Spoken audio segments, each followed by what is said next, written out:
the sale and then you turn it over to an AE to execute. We got to be careful because that's still your relationship. And so you have to make sure that you have relationships up and down your own service line to make sure that your customers are being well taken care of. And then you got to stay on top of your customer and make sure they're happy. This is Outside Sales Talk, the best podcast for outside salespeople. I'm your host, Steve Benson, and we're here to chat with the world's top sales experts so that you can get their best sales tactics to level up your game. Welcome back to Outside Sales Talk. Today we have Melinda Emerson with us, and we're going to talk about creating a win-win solution with consultative selling. Melinda, welcome to the show. Thank you so much for having me, Steve. Absolutely. So Melinda Emerson is also known as the Small Biz Lady, and she is a sales expert who has dedicated her career to ending small business failure. Using her 20 years of experience as an entrepreneur, Melinda has taken all that she's learned to educate people on all the things small business. Melinda is also a best-selling author and runs a consulting firm. So, Melinda, let's jump into it. First, can you give us a brief overview of why it's important to know your customers, their needs, and their pain points? Well, I think the most important thing any salesperson can do is listen and really find out what your customer needs. It's not about launching into what you offer, certainly not talking about your, features and that kind of stuff. You really want to find out where your customer's pain is because once you know that, you can decide whether or not you actually have a solution that will work for them.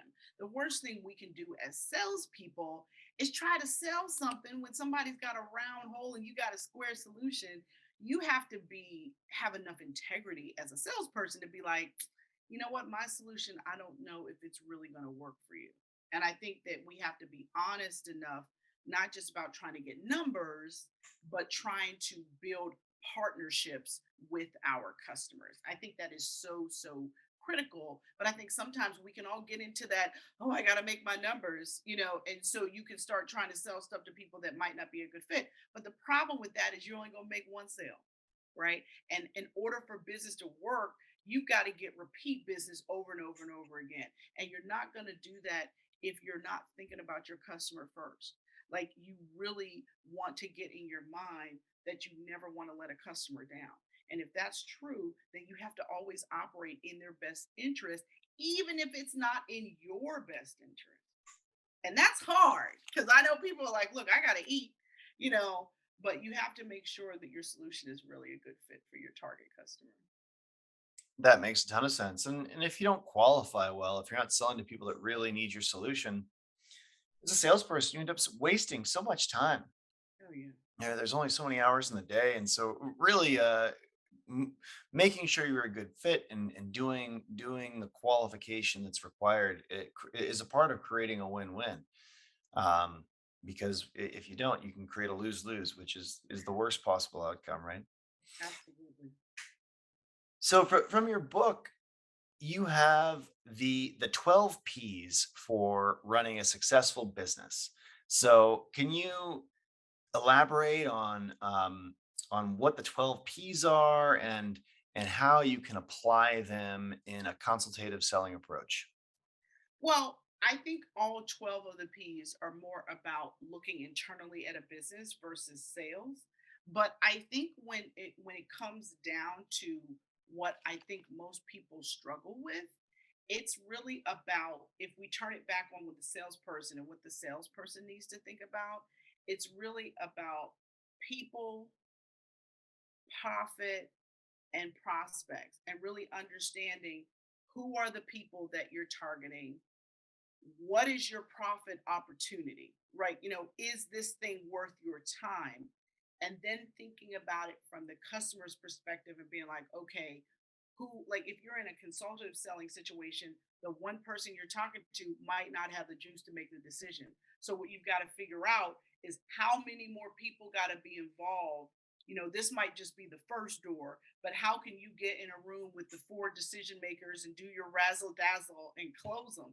But it might take time. So you really have to understand, particularly if you're going into a new sales situation, you really kind of have to be patient so that you really truly understand what your sales cycle is. Because the first time somebody meets you, they're probably not going to buy from you. So, how are you going to build the relationship ongoing?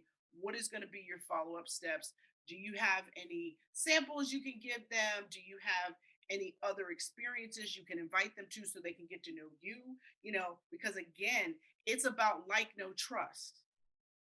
I gotta like you, I gotta feel like I know you, and I gotta trust what you're selling me, and that you're not just trying to sell me, but that you're actually trying to sell me a solution. And so I think that that's where, of the 12 P's, if we're talking about salespeople and not necessarily people with a business, that those are the three where I would start. Because sometimes I think we chase sales that are not our most profitable sale. And we need to be really clear about, is this sale going to make me money? Is this sale going to help me earn my bonus? Is this sale going to help me, help my team win? As a sales leader, do I have to jump in there and help my sales rep close this? You got to kind of understand where you are in the sales cycle and how much information you have about your customer. One of the things that I like to tell my corporate clients, because I work with Fortune 500 companies that target small business customers, but some businesses aren't so small. We're not talking about, 4 and 5 people businesses. We might be talking about a business with 100 employees. So you don't just want to go in one door. You want to have at least 3 doors that you can go into, because even if it's not somebody that can buy from you, it's somebody who can give you information about who can.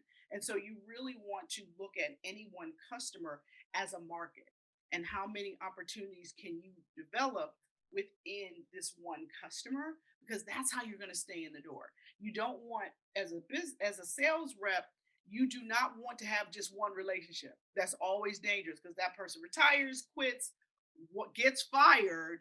You don't want to feel like you got fired too. So it's really important. But sometimes you got to be careful, because politically inside organizations, somebody wants to look like the person that brought your solution to the table. So that person that you're interacting with might not be so hot and awesome about you talking to other people inside the company. But you want to figure out how you can make that person not feel insecure, and build as many relationships as you can, so that you can get to the ultimate decision makers as soon as possible. That makes a ton of sense. Um, in previous interviews, you mentioned that you should never let your customers down. Can you elaborate how we can use this framework and this process and consultative selling in general to never let your customers down? Well, I think it's really a concept, but it's almost like a mantra. And it should be a mantra for any salesperson, because sometimes it's hard not to let a customer down.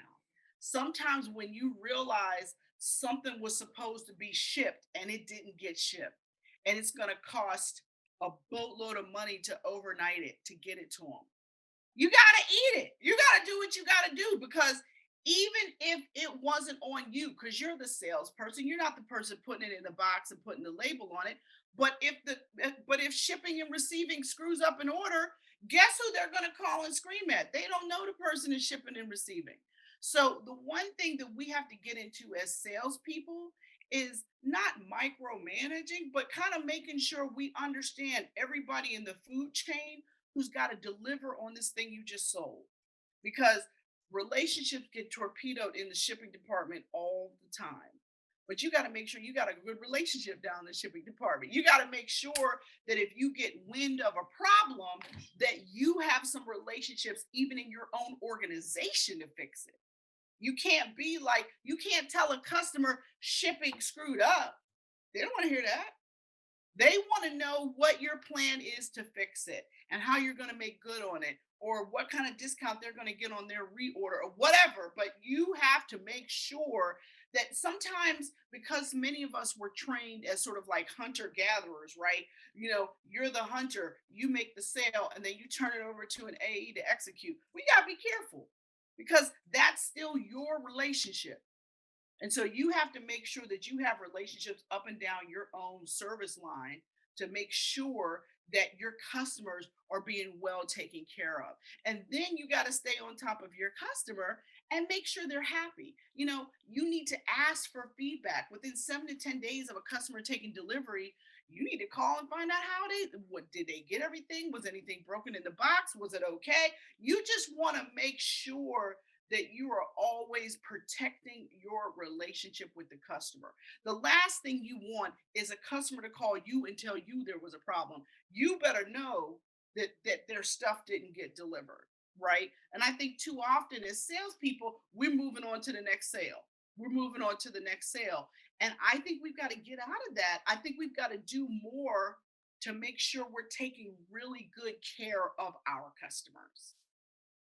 Absolutely. And I think it's sometimes hard, it's easy to forget that the salesperson can empathize with the customer and understands the customer so much better than other parts of your organization. Shipping, because they don't talk to customers all the time, they might not understand that the parts or the piece that you ship holds up their whole production line if they don't get it in time. That, whereas because as the salesperson, you're the one that gets that phone call and you're in charge of the customer's success. You know. um, okay, could you tell me about an example or a time when you saw someone do a great job at consultative selling and focusing on the areas like their customer and profitability, that and implemented your strategies that really helped them get great results?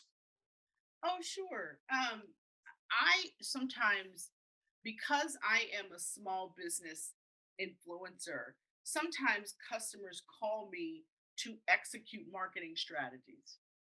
But what I really love to do is when they call me before they figure out the strategy and I can help them, because a lot of times what I have found is some of my customers have really they've got PR agencies that don't have a clue about their end customer. And so they'll design these marketing strategies and sales programs that are really ineffective. And so for me, what I like to do is get in there and find out, okay, what is our goal here? What are we trying to accomplish? And it usually works best for me if I can talk directly to the customer. It's hard when you're going through a third party like a PR agency or something like that, but if I can talk directly to the CMO, if I can talk directly to the VP of sales and have them, and I say, okay, tell me what our goal was when you designed this program, and can I give you some suggestions? And I have had some amazing customers. Unfortunately, I'm signed to a whole bunch of NDAs, so I can't name names, but Sure. let me just tell you, there's a really big insurance company that I saved from making a multi million dollar mistake because they weren't thinking about their salespeople. They were just thinking about trying to sell more insurance policies. And what I helped them understand was that they had a sales force that were all independent contractors. Nobody was an employee of the company. And so what I helped them understand was, look, if you don't help your sales reps figure out how to run their businesses better, they're not going to prioritize your product and they're going to be out of business. So I literally helped my customer figure out how to support their sales reps better. And consequently, they literally had 100% churn every year. Whereas they would get 2 million customers, they would lose 2 million customers. And once I helped them see that they just weren't supporting their salespeople the right way, once they started adding training and services and helping them learn social selling and all this stuff, they saw a 30% increase the first year with the pilot program. But sometimes you think you got a revenue problem when in fact you might have some other kind of problem, whereas it's just lack of communication. Your salespeople feel unappreciated, that they feel like they're not being supported and they're being beat on for numbers, and it's a mess. And so I think sometimes it's not a marketing solution. It might be an internal thing you might got to look at to support your sales folks better. Yeah, I've always found that when revenue is going well for a company, when the money's coming in the door and products are getting sold, it's the result of a lot of things being right. They're getting a lot of things right. They're getting their marketing right. They're training their salespeople well. They're treating their salespeople well. They're deploying their stuff right. There's all these things that have to go right.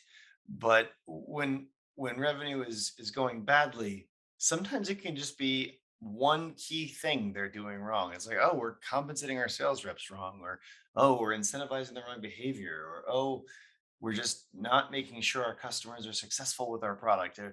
We're not listening to our customers better. We're marketing the wrong customers. Like there's so many things that can go wrong, that if they go wrong, you can just derail growth and revenue. um, But I always so tell sales leaders, talk to the frontline salespeople that are interacting with your customers.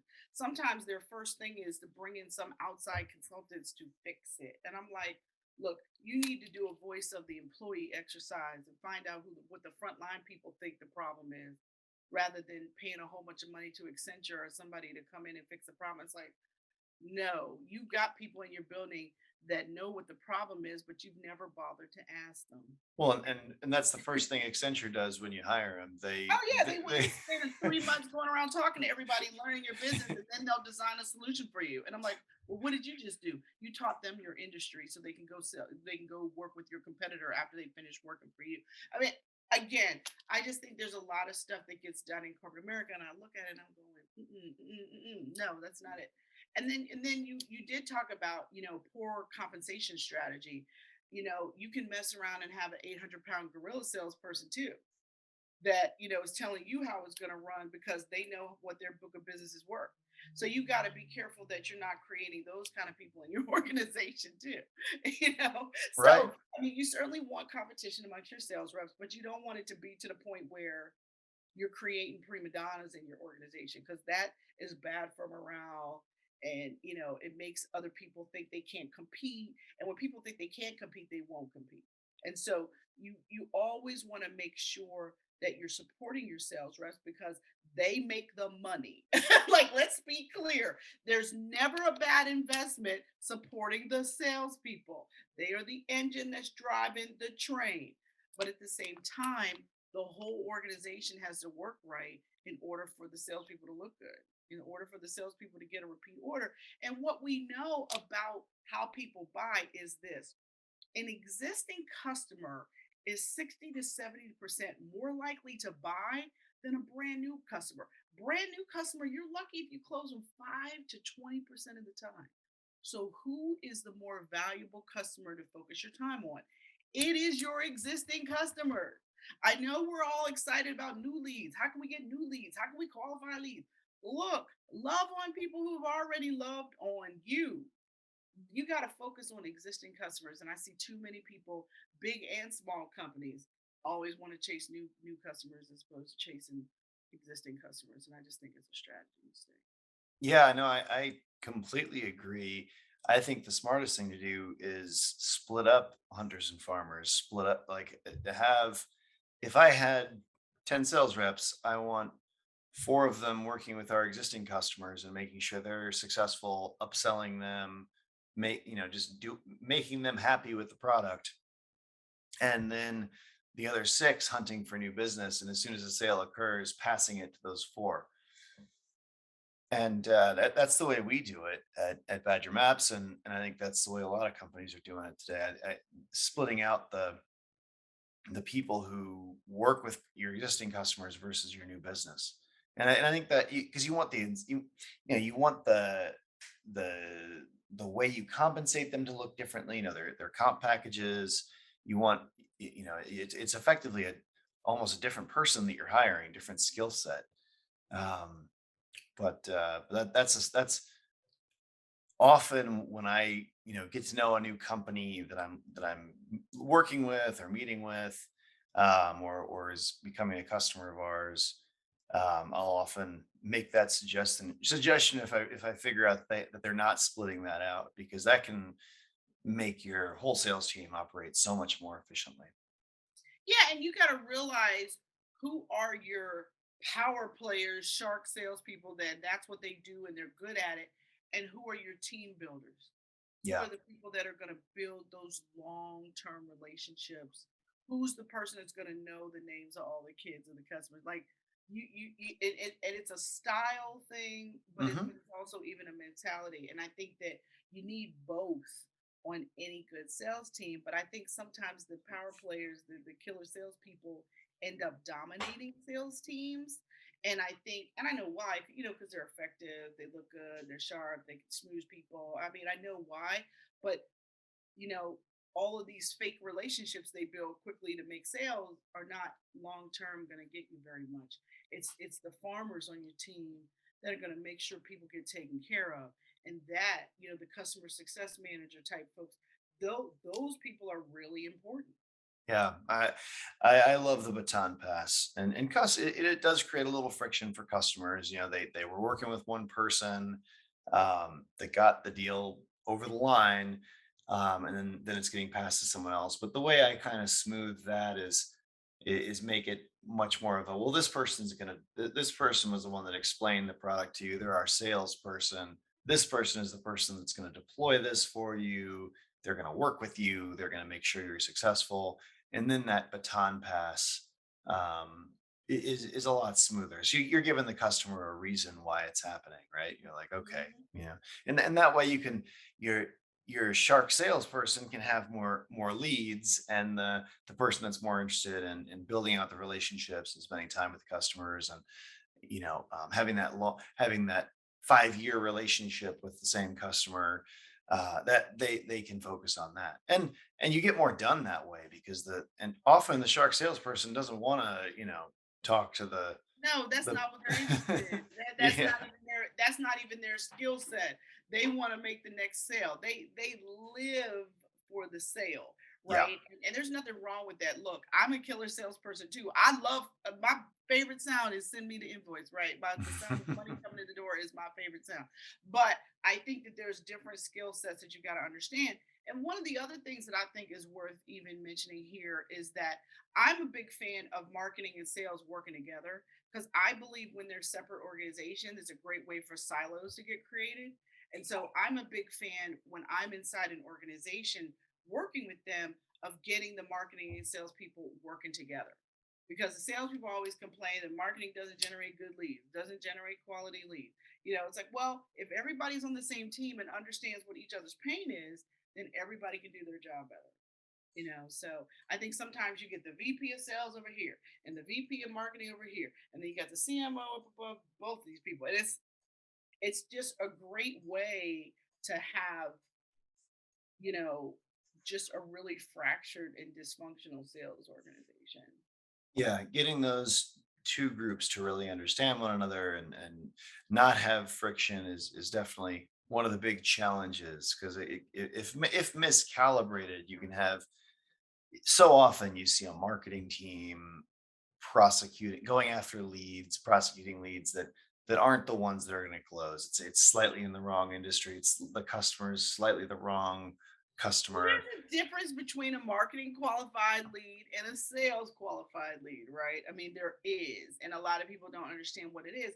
But marketing is also in charge of brand awareness. So they're in charge of sort of like making sure people know the name of the company, so that it makes it so much easier for the salespeople. But I think sometimes the sales folks don't appreciate the marketing folks, right? They're like, Hmm. what are you guys doing? Making another Hmm. commercial with a duck in it? Great. You know what I mean? So it's like I think I think that there's some give and take there that I think everyone needs to like kind of be more generous, if you will. And I also think that if they make the teams meet together and maybe have somebody in marketing have a colleague in sales that's on their team, so that they can get real-time feedback on their marketing initiatives from a salesperson. The salespeople can tell you that's stupid, that won't sell. Yeah. And so I think that there's not enough of sharing around to get feedback internally before we just start blasting stuff out, which is also problematic. So true. And how can salespeople use consultative selling to differentiate themselves from competitors to beat competitors?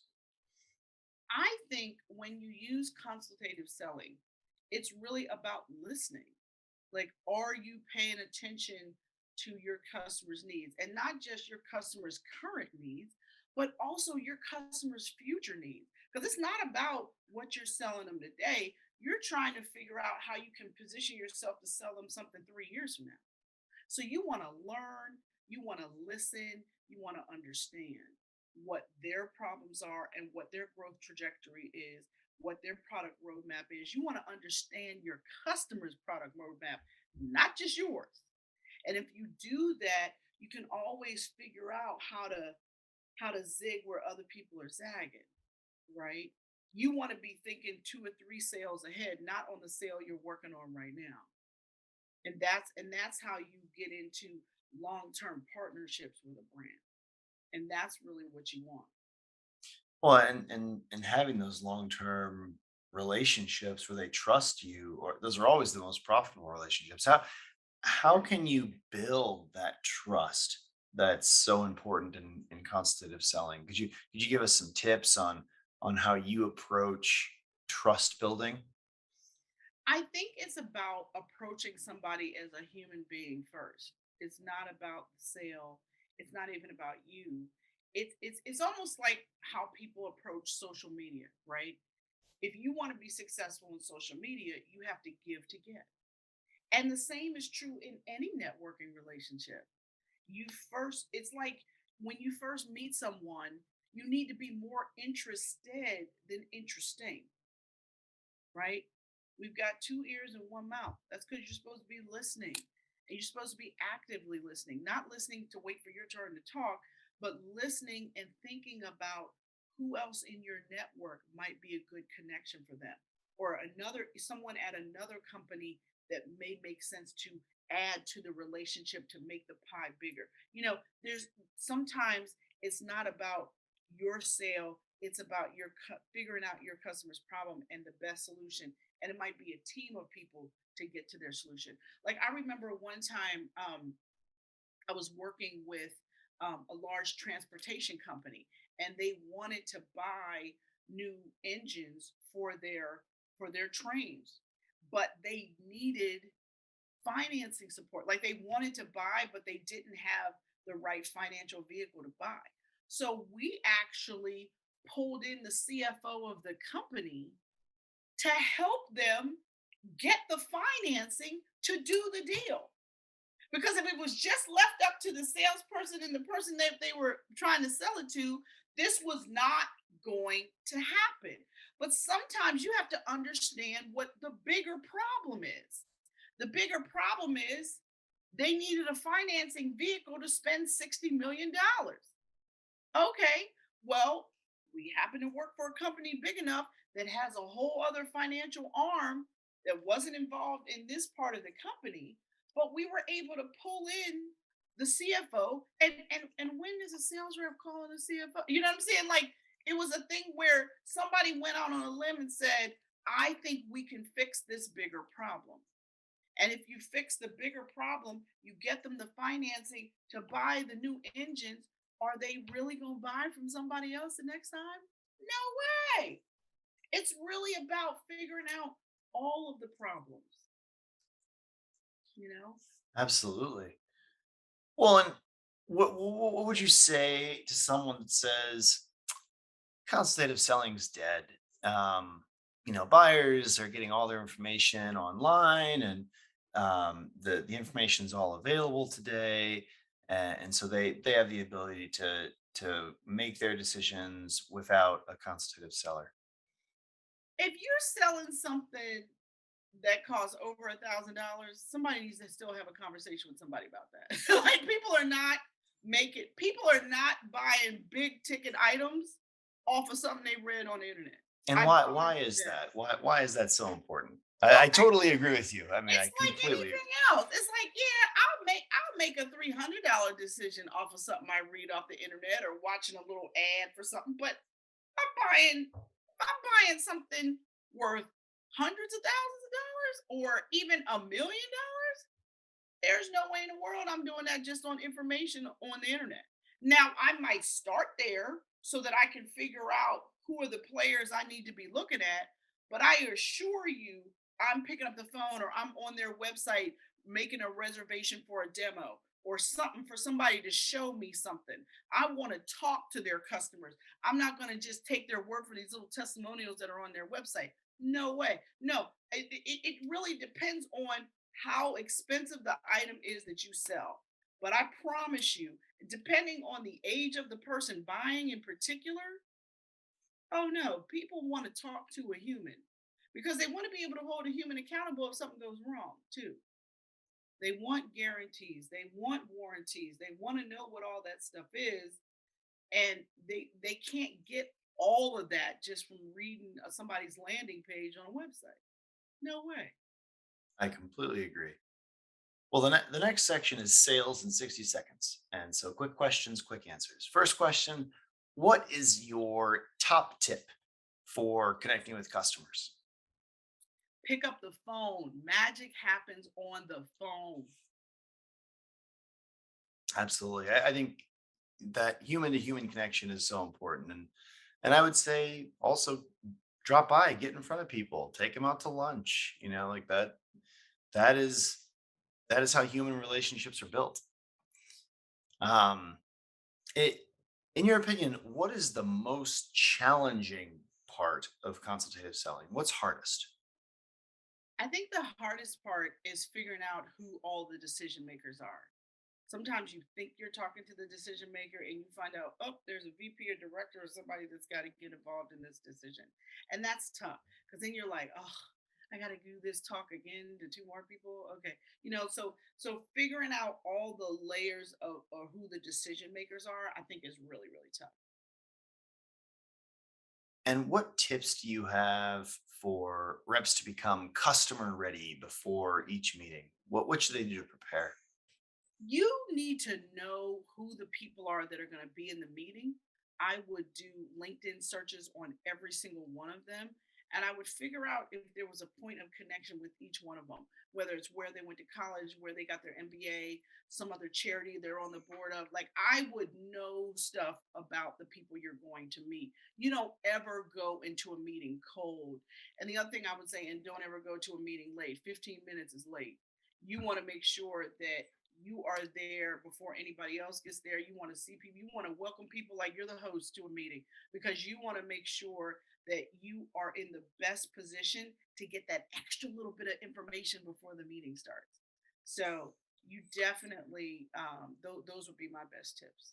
Well, and those can be the best times to really build relationships, get to know people. It's walking to the meeting. Those are the most sometimes the most memorable parts are walking to the meeting together, going to get a snack, getting coffee, like the all those little all those types of niceties and the chit chat that's going on around it. And That's don't discount these people's assistants. I'm sugary sweet nice to people's assistants. oh yeah. I I send the assistant a gift just like I would send the person I'm targeting a gift because the assistant is the one that's going to really tell you how much time they really have, or the assistant's going to be the person that will squeeze you onto their calendar when they really don't have time. So I'm a big fan of loving on assistants too. Oh, I mean, I think that is I've heard a million times people in like the med device or pharmaceutical industry, you know what kind of coffee the assistant drinks, and you show up with a Starbucks of her coffee or his coffee, and you drop by a couple times, they'll get you on somebody's calendar. Like, Absolutely. I mean, it's not as hard as it used to be to reach people because social media does make it a little bit easier to find people than it was back in the day when those guys were true gatekeepers. But mhm. you still can't discount what they know and what the Yeah. information that they have access to.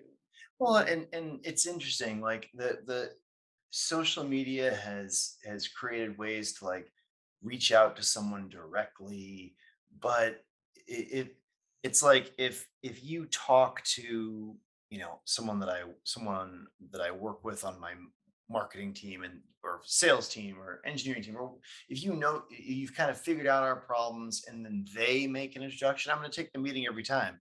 I mean, 200 people reach out to me on LinkedIn every day, right? Like it's really, it's if they're selling things, it's really hard to catch the attention just because it's too much, right? So all these ways of reaching out directly with technology, I think they've opened doors, but they've also they've made the world too noisy, and so Oh, they've it's turned a lot of people off. Like I'm connected to over 16,000 people on LinkedIn, and I can't tell you how many emails I get from people who have clearly used some AI to write the email. And so the thing at the top of my email is actually my podcast. So they'll talk to me like my podcast is my business because they use some AI to write the email to me. Mhm, And I'm absolutely, always yeah. like, delete, delete, delete, delete, delete. And it's just and it's so fast and furious, and my phone's worthless. Like I can't, if I don't know the phone number, I can't answer it anymore because it just rings. It rings all day, right? Oh, all day So long. Yeah, so I think it's tricky with technology that has enabled so much right now on the lead generation front because it's also it's hurting us as much as it's helping us, frankly, and it makes salespeople spin their wheels a lot, right? It's almost better to think carefully about who really is the right buyer for this product, and knowing your customer and your own product back and forth so you can really make that match, and then reaching out to them or stopping by their office in person to show them. It's taking the time with the really high value leads, I think, is a often a better strategy than cold in mailing 1,000 people. It's really tough to make that work. definitely. I agree. How do you stay relevant with your customer base? What are things that a salesperson can do to stay top of mind? Well, I think keep in touch, even when you don't have anything to sell. Keep in touch. Just check in with people from time to time. Don't just collect connections on LinkedIn. Reach out via email. I'm a big fan of handwritten notes. I'm big on the phone, but people should hear from you. You can't just let your database get cold. And I think that, the great thing about social media and email and all these great articles and things that come out is that gives you something to share. So keep in touch. Absolutely. What would you say the greatest sales lesson is that you've learned throughout your career? I think that there was a time when I believed you should always be closing, right? That was the thing people told us in the early days when I first learned about sales. And I don't believe that anymore. I think now it's about ABC, but now ABC stands for your attitude, your behavior, and your commitment. And I think that those are the three things that you need to focus on and try to control. Because Always, always be consultative. yeah, I mean, basically, it's about your attitude about your customer, your behavior towards your customer, and your commitment to your customer. That's really what it's about for me now. It's not about this shark selling. Oh, I gotta close them. No. I mean, yeah, you want to close business, but you got to treat people like a human. And if you do that, they'll trust you. Absolutely. And as an actionable takeaway, what should the field salespeople who are listening today do as a first step towards improving their consultative selling skills? Call some of their customers they haven't talked to in a long time. Just check on them. Find out how they're doing, how things have been going through the pandemic, how their kids doing. Just check on them. You never Well, know. Somebody might be like, "Wow, I'm so glad you called me. I need X." absolutely. Well, I'm going to try to summarize some of the stuff that you've taught us here today. First of all, the most important thing a salesperson should do is listen. Work to build partnerships with your customers. Always work in your customer's best interest, even if it's not always in your best interest. Sometimes you got to go out of your way for people. The really important P's for salespeople are people, profit, and your prospect. So, who are the people you're talking? How profitable is the opportunity going to be? Who are the decision makers at this prospect? Salespeople need to protect their relationship with their customers by not letting them down. Make relationships within your own organization to make sure that your customers are always well taken care of. If you focus on existing customers, it's really helpful because they're that focus can keep your retention rate high and keep growing your most important business relationships over the years. Sales and marketing should work together in order to build that strong customer base. You want to work to learn and understand about your customers. What are their challenges? What does their roadmap look like? What's their future like? So that you understand where they're going and how you can help them get there. Salespeople need to be genuinely interested in their prospects in order to build trust. So many wisdom, so many nuggets of wisdom right there. Where can our listeners learn more about your work? Where can they reach out to you? What would be the next steps with you? Well, I am Small Biz Lady on all social media platforms, and certainly I am Melinda Emerson on LinkedIn. If I can ever do anything to support you in your sales efforts, reach out to me on LinkedIn, and I will be happy to get back in touch with you and figure out how we can support your sales efforts going forward. Fantastic. Well, this has been a great episode of the Outside Sales Talk. I really do appreciate you coming on the show here today, Melinda. If you work in field sales, you'll love Badger Maps. It's the number one route planner. Helps sales reps sell 20% more and drive 20% less. You can get a free trial at badgermapping.com today.